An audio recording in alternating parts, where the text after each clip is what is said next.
He has a scar.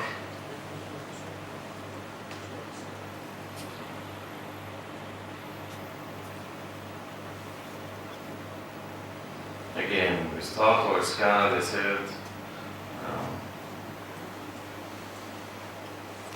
Start by the area, then region is somewhat thick, it's more than 2 millimeters.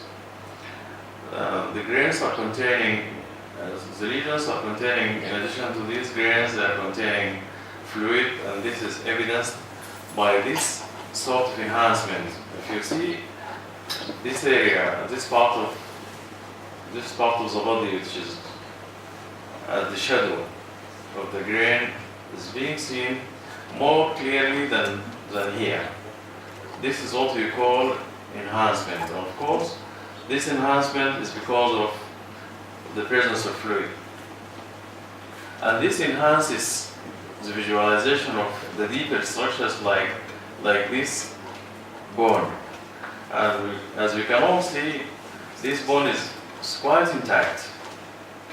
There is no obstruction at the surface, there is no cavity in the bone. Of course, this area is blind to the ultrasound. The ultrasound cannot see this area because the bone usually reflects every sound beam or every ultrasound beam. The bone doesn't transmit the ultrasound beam, so we cannot see behind it. But if there is a cavity or there is destruction, then we can see it easily. Here we have made our measurement.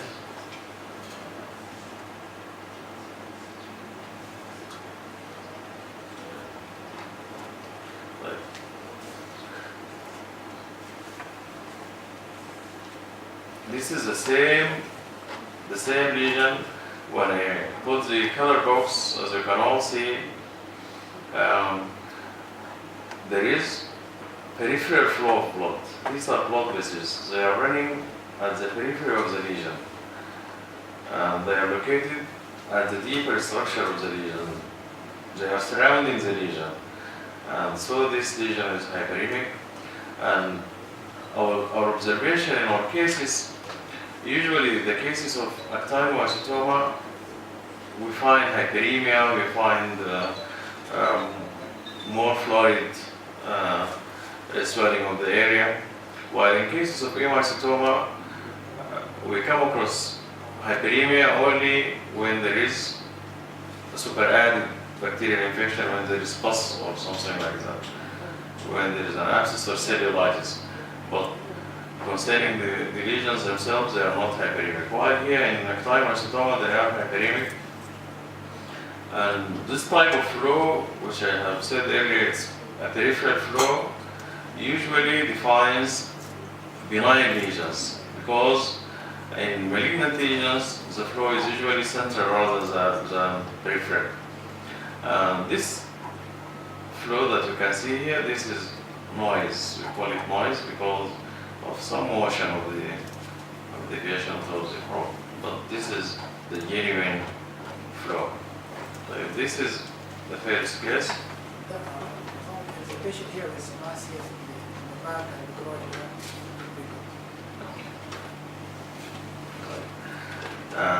Now I will shift to a real patient because the images I have showed you now, these are stored images.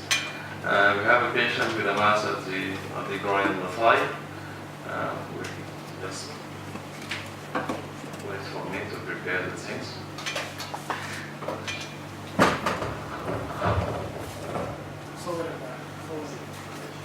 He has a lesion at the popliteal area and he has one at the groin.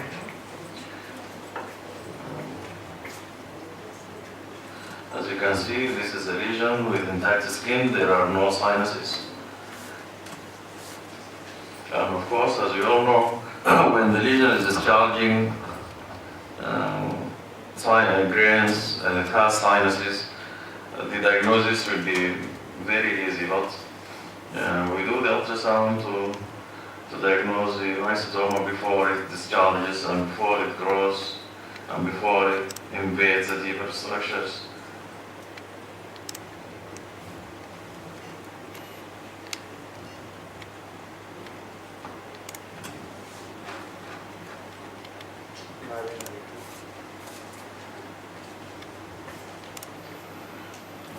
This is a patient with amputation, and he came to the clinic this day with a mass in the popliteal fossa. You can see this is the mass here. Okay, it's a bit tender, and there's a mass in the groin here. So we'd like to see this ultrasound. What is the mass? Is it spread from the lesion here to the popliteal fossa this side, or this is lymph node enlarged with secondary bacterial infection? So let's start our scan.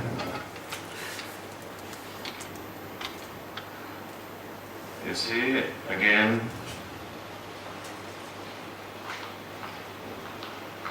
this is the skin on the subcutaneous fat.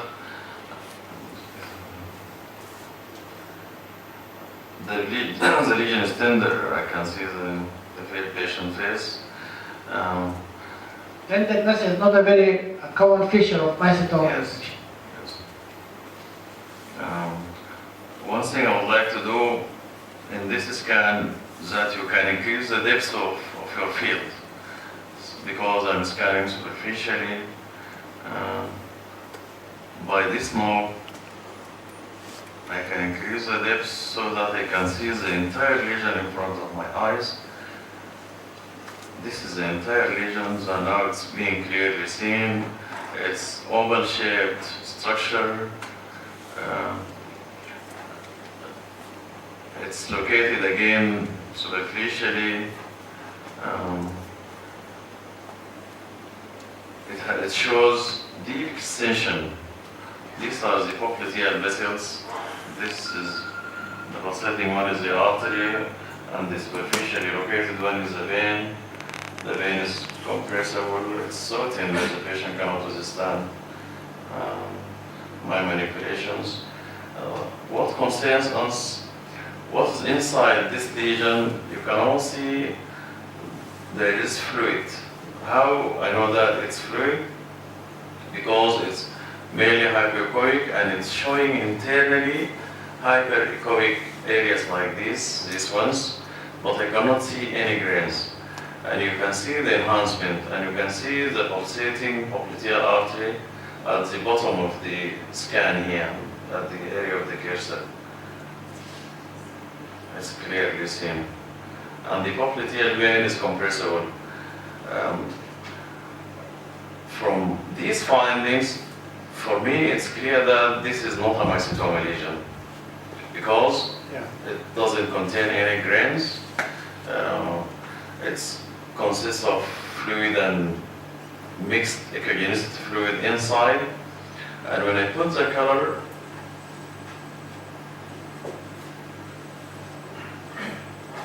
I cannot see flow whether inside or outside.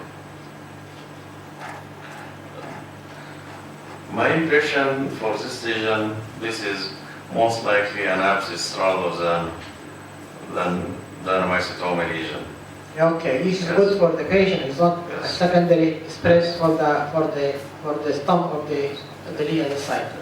What about the regional lymph node? Okay, let me see them. Of course, lymph nodes are located everywhere. I would look for them here regionally. Around the region, I cannot see any lymphadenopathy. I will repeat the test, and if I need, I can use the other probe.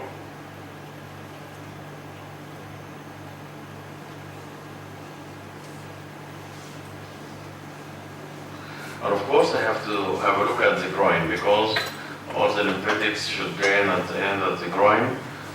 And if there is reactive lymphadenopathy, can be seen easily.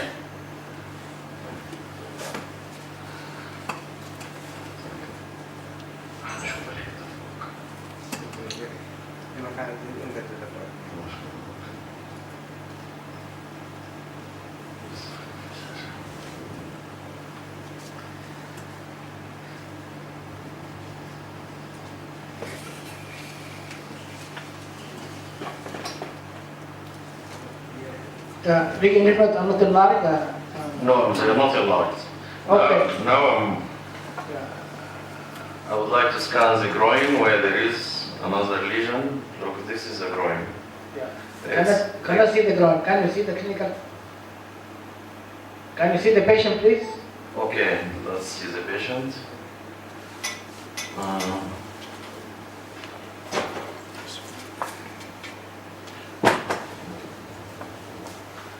Now, this is a lesion. This one has ulcers and it's discharging pus. Okay, can you see? Can you see? Yes. He said it was a large one, but when it starts to, well, when it starts to... Mustafa, can we zoom in? You cannot see it. Okay. Zoom in.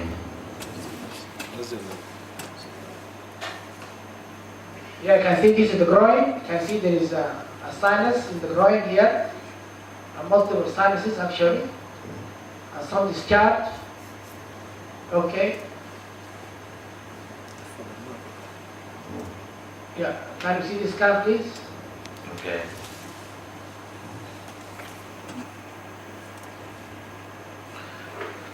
So when we scan this, again we see similar fluid to that we already saw in the popliteal area or fossa. It's very tender. The patient cannot withstand even the proper touch. The same fluid. It has internal echogenicities. These white structures inside, but I cannot see any grains again. So this is an abscess rather than mycetoma lesion, and as the professor said, this is good for the patient. It's not recurrence from the amputated lesion or disease. So this is one of the advantages of ultrasound. It's a very simple tool by which you can say this is mycetoma or not mycetoma, and this is all actually you do in the field because we see hundreds of patients within a very short period of time, and we are asked to tell are they mycetoma or not mycetoma, because mycetoma patients will go in a route of treatment, and those who have other lumps, they go to general surgery and the localities and they receive the treatment. And I remember one of the patients which was brought to us as a field was the patient of limb ischemia. Ischemic limb, very offensive, and they all thought it was a mycetoma lesion, but when we saw the patient, the limb was quite ischemic. He was referred to the local general surgeon, and unfortunately ended up with amputation, but it was a limb ischemia rather than mycetoma. We all know the measurement is quite different. Now I should shift to because more patients have come, I should shift to another patient, and every now and then I will show you some of my stored cases, because the stored one are very classical cases, and they have good signs that I would like to show you. Now we will see the second patient. During this time, if there is any question, I would be glad to hear. Okay, thank you.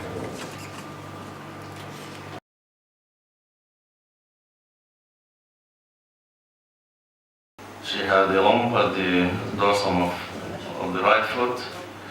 It was diagnosed as actinic mycetoma. She received treatment, and the swelling regressed. And now this is a follow-up scan. I would like to see whether the lesion is cured or not. Just to remind you, I will show you one of my stored cases, the one that I have shown you just.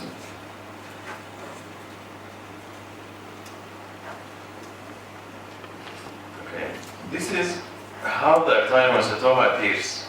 As I said, it appears as a lesion, which we call it cavity, full of fluid and echogenic grains.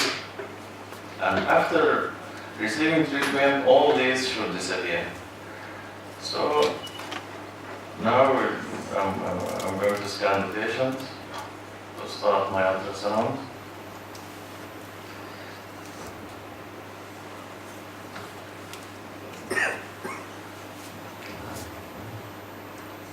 This is a slide of the lung.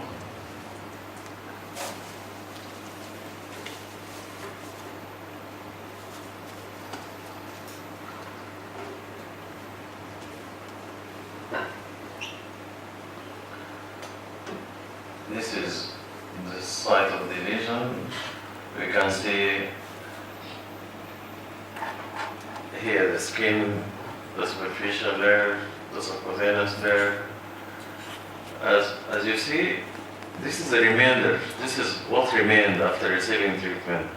It's just a fibrotic scar. Clinically, the patient became well and the lesions. But here in the vicinity of this fibrotic scar, you can see a lump. We call it a cavity. This is, again, we have a cavity. It has a thick wall, it has internal echogenicity. You can see it. It's very sharp, it's fine, not sharp. This is fine echogenicity. And posterior to the lesion, you can see what we called earlier as enhancement. Enhancement, as I said, is that your ability to see the structures behind the lesion clearly. If you compare this area to this one it can be seen very clearly, while here you cannot see it. This is what we call enhancement. Enhancement means there is fluid within the lesion. It's not a fibrotic scar. And still we are having grains. This tells us that this cavity is still containing grains, not like this. And of course the patient now is on her therapy, and she's going to continue her therapy until she gets cured completely. Yeah, now we can see the clinically the patient has a small lump or no lump, some fibrosis, clinical examination, but ultrasound shows there is evidence of recurrence or incomplete cure of the patient.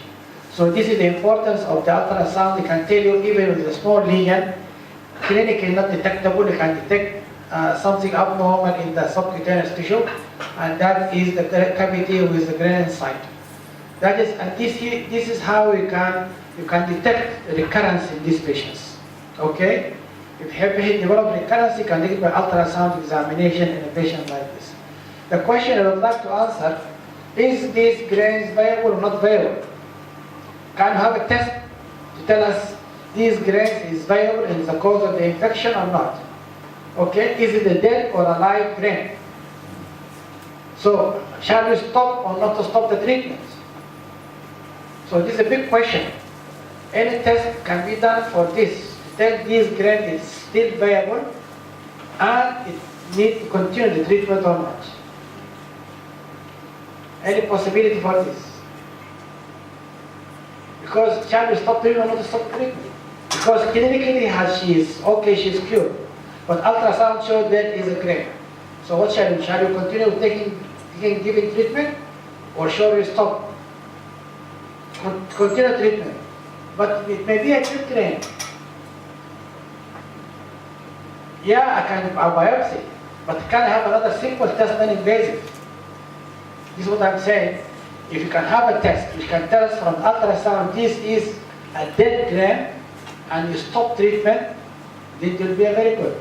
So I see a grain, I continue giving patient treatment, or I shall take the biopsy and then to grow the grain in the culture and see this and that. So if you can have a test, you can tell us this is dead or this is a live grain in the ultrasound or whichever that can tell us, and this is an important thing.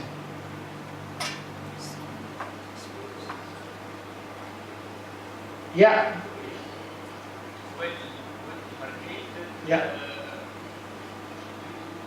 Yeah, this is one of the indications for surgery. If it's more localized lesion, you can do surgery and remove it. No, Actano is telling you respond to medical treatment. Yeah. To enhance the cure of the patient. But my colleague from the lab can give us some test, which can tell us when to stop or not to stop the treatment. Sorry?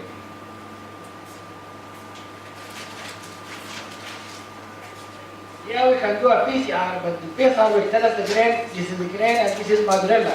But is it active or is it dead? Cannot tell. Sorry?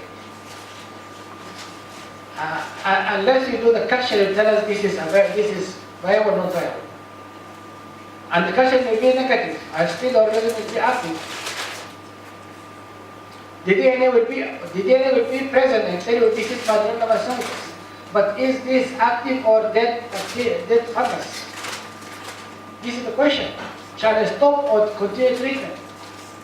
This is a very important practical clinical question. Absolutely, that's why I don't want to ask you, I want to have a test.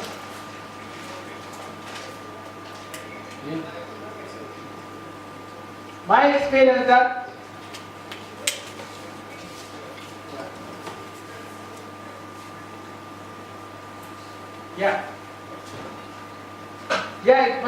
but that means you have to have an invasive procedure. I want something which is not invasive. They can tell us this grain is active, it is available, and the cause of the infection. Yeah, it take about 2 years, for example. Shall I stop after 6 months, or after 1 year, or after 2 years? Because whenever I do the ultrasound, there's a grain. But is this grain viable or dead? Yes. There might even be a third option. It could also be dormant. And then even if you would have a serological assay, it will not tell you anything, because it will not secrete anything if it's dormant. Any suggestion? Yes, please. It will have a recurrence. It will be more aggressive after that. An incomplete treatment. Yes.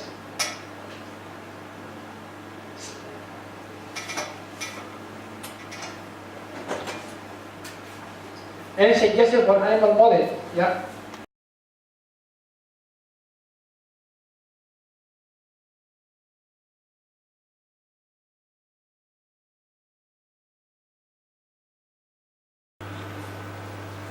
I will shift the focus.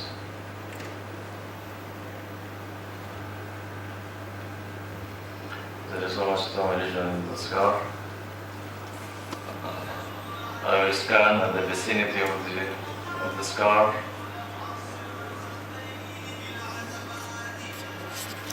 This is the normal anatomy: the skin, the fascia, the subcutaneous fat, the tendons and the bones, and look how the bones look very clear and look very smooth without any destruction or cavity within.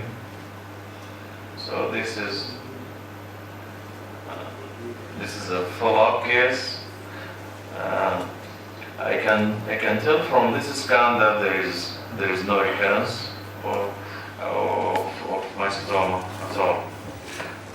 So this is one of the advantages of ultrasound. It's simple test that will tell you whether there is recurrence or not. But she hasn't any recurrence. Examination is finished.